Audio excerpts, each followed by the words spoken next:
Good morning, I'm Taylor Wilson, and today is Wednesday, May 1st, 2024. This is The Excerpt.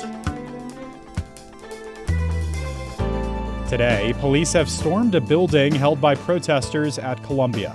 Plus, Trump's hush money trial continues, and we look at the significance of polling as we move deeper into the election year. Police in riot gear stormed into a building held by pro-Palestinian protesters at Columbia University late yesterday. City police in an armored vehicle used a mechanical ramp to enter Hamilton Hall through a window shortly after 9:30 p.m., as hundreds of protesters below looked on or were arrested by police on the ground. More than a dozen pro-Palestinian demonstrators were taken away in zip-tie handcuffs. Columbia University officials said they had no choice but to request police intervention. A statement read, quote, "After the university learned overnight that Hamilton Hall had been occupied, vandalized, and blockaded, we were left with no choice. Columbia public safety personnel were forced out of the building, and a member of our facilities team was threatened. We will not risk the safety of our community or the potential for further escalation," unquote. Columbia protesters are demanding the school halt investments with companies profiting from Israel's war against Hamas in Gaza, and they want amnesty for students and faculty involved in the protest. For their part, the American Association of University Professors Columbia University chapter released a statement reading, quote, "Columbia faculty have attempted for the past 2 weeks to intervene in the situation, only to be shut out by senior university leadership," unquote. They went on to say that NYPD presence in the neighborhood endangers the community. Protests continue at colleges around the country. USC and UCLA in Los Angeles continue to see large encampments on campus, and 79 people have been arrested in connection with a protest at the University of Texas. You can stay up with all the latest on usatoday.com. A lawyer who represented former Playboy model Karen McDougal testified yesterday about his efforts to get her story of an affair with former President Donald Trump into the hands of the National Enquirer during the 2016 presidential campaign. Attorney Keith Davidson, who had also represented porn star Stormy Daniels, texted the Enquirer's editor that he had a story that the tabloid, which was backing Trump's first White House campaign, would want to purchase and suppress. His testimony at Day 9 of Trump's historic New York hush money trial came after the former president earlier in the day was held in criminal contempt and fined $9,000 for violating a judge's gag order. Trump's Truth Social account has removed posts that Judge Juan Merchan ruled earlier were in violation of his order. Trump, the first ever former president to face criminal trial, is charged with doctoring business records to cover up the true purpose of reimbursements he made to his attorney, Michael Cohen.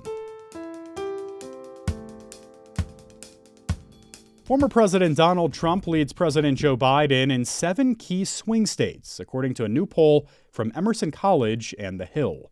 The poll, conducted between April 25th and April 29th, shows Trump leading Biden by 3 points in Georgia, 4 points in Arizona, and 5 points in North Carolina, among other leads.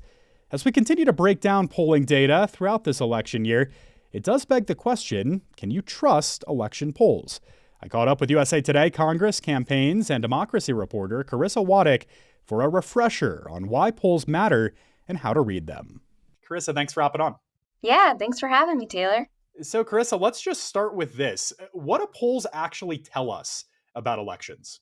People commonly think of polls as predictions of how the election is going to turn out. And that is not the case at all. That is not how we should be looking at polls. We should be looking at polls as kind of a snapshot of how people are feeling in this moment. The polls really tend to gauge how people kind of are feeling about the state of the race within a specific time period. And that's really important because polls have a fairly short shelf life. Pollsters will go out and they'll ask voters questions in a period of a couple of days.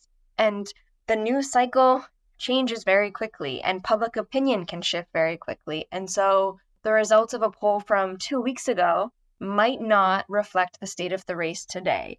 So we need to look at polls within the time period that they were taken and make sure we're always looking kind of at the latest polling data that we have. But, polls also tell us about more than just the horse race, more than about who's leading in any given race. They can also tell us about trends, how voters are feeling about major issues, and a lot of other just different topics that are really roiling the race. Yeah, so Carissa, why should we be cautious when considering two candidate polls? Not all polls are about the same. Every organization does their polls slightly differently. The design of the polls, from the way questions are worded to kind of the demographics of participants who are chosen, to a number of other details, all really influence the results of the poll. I spoke to an expert who said that if you're looking at a poll that just has President Joe Biden and former President Donald Trump listed, you're missing people who might be voting for a third party. The election won't be a binary choice for voters. In other races, independents have really made a difference in the outcome, even though they don't typically win.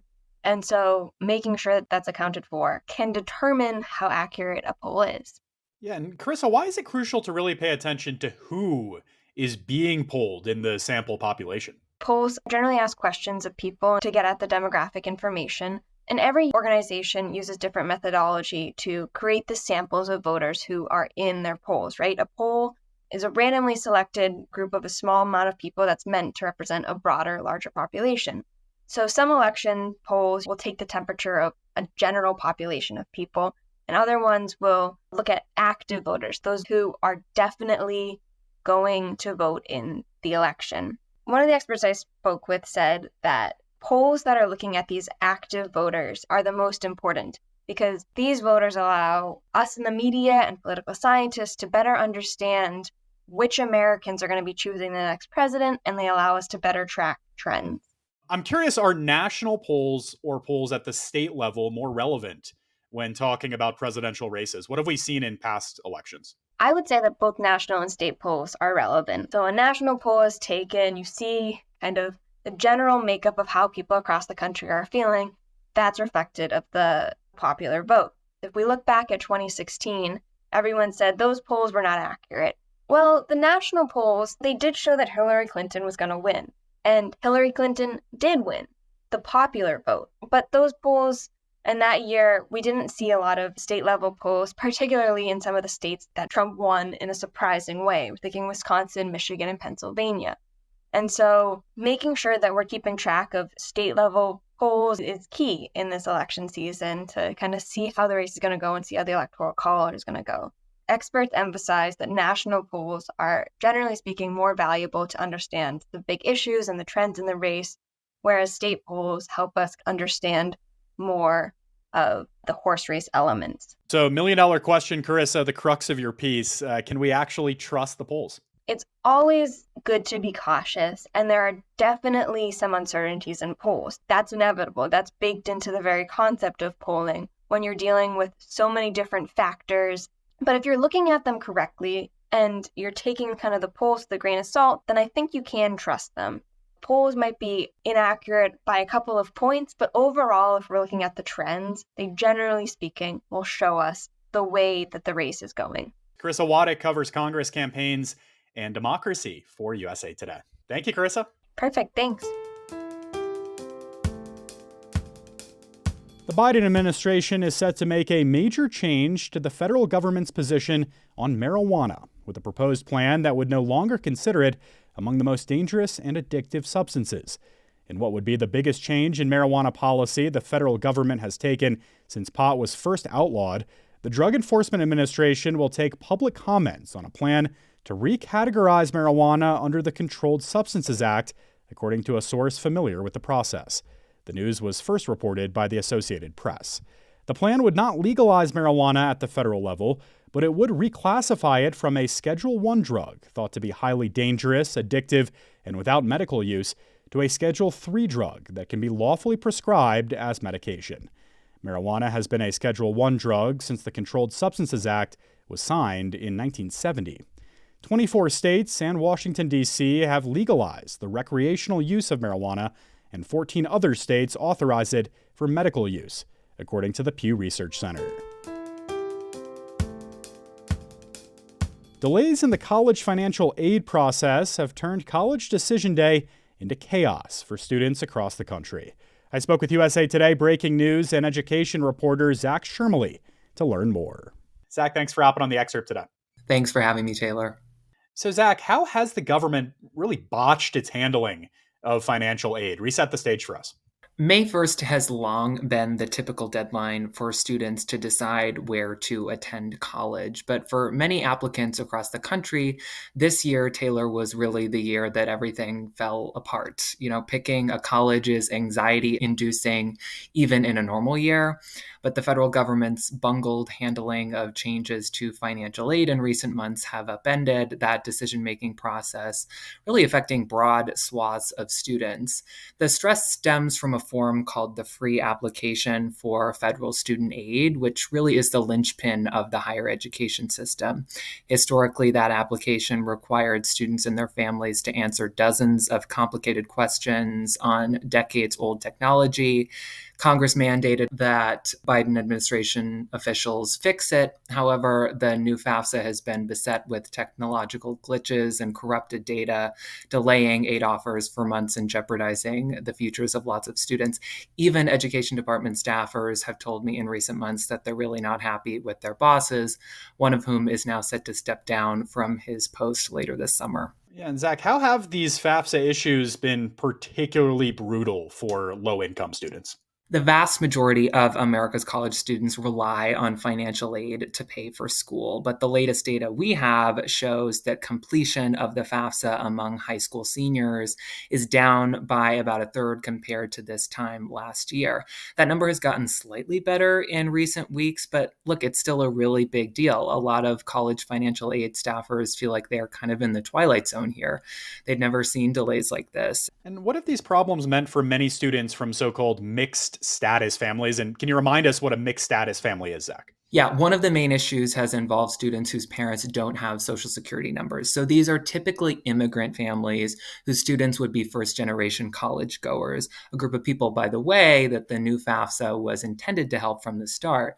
There are tons of different types of problems that students have been dealing with that I won't bore you with, but the bottom line is that many students whose parents or guardians don't have Social Security numbers just haven't been able to successfully fill out the form and get it submitted. It wasn't until yesterday that the education department finally said it was going to temporarily let applicants and parents without Social Security numbers immediately access and submit the form. Keep in mind that was a day before the traditional college decision deadline. So, Zach, have we heard any recent FAFSA success stories? Absolutely. We have certainly heard from students who said the form seemed easy to submit, which is a big change compared to how students have historically perceived it. The education department has said some applicants could answer as few as 18 questions, which could take less than 10 minutes. And there are lots of students by now who've made their decisions based on provisional offers from their colleges, which in many cases probably won't change. I think the biggest question here, though, is how all of this has impacted those students for whom going to college has always been more of a dream than a reality that they counted on. Yeah, so how might the effects of this bungled FAFSA rollout be felt for potentially years to come, Zach? What are the broad implications here? Taylor, where you go to college and how much you pay has downstream effects that can affect you for the rest of your life. The friends you make, the things you learn, what you major in, all that stuff. And though the improved form may end up making the college admissions and enrollment process easier for families in the future, I think the question we're all asking is what was lost in the fulfillment of that goal? Things will probably be better going forward, but at what cost? One Massachusetts teen we talked to, his story really stands out to me. He said he never thought that going to college was a possibility until a nonprofit counseling organization showed him it could actually be affordable. Then he had so many challenges this year with filling out the FAFSA, he just gave up. Now he plans to join the Marines instead. All right, Zach Shermley covers breaking news and education for USA Today. Really interesting story here. Thanks, Zach. Thanks, Taylor. Be sure to stay tuned to the excerpt later today when I chat with USA Today Sports national correspondent Lindsay Schnell to break down how women's sports is breaking barriers and gaining ground with new fans in the era of Caitlin Clark. You can find the episode right here beginning at 4 p.m. Eastern Time. Thanks for listening to The Excerpt. You can get the podcast wherever you get your pods, and if you're on a smart speaker, just ask for The Excerpt. I'm Taylor Wilson, back tomorrow with more of The Excerpt from USA Today.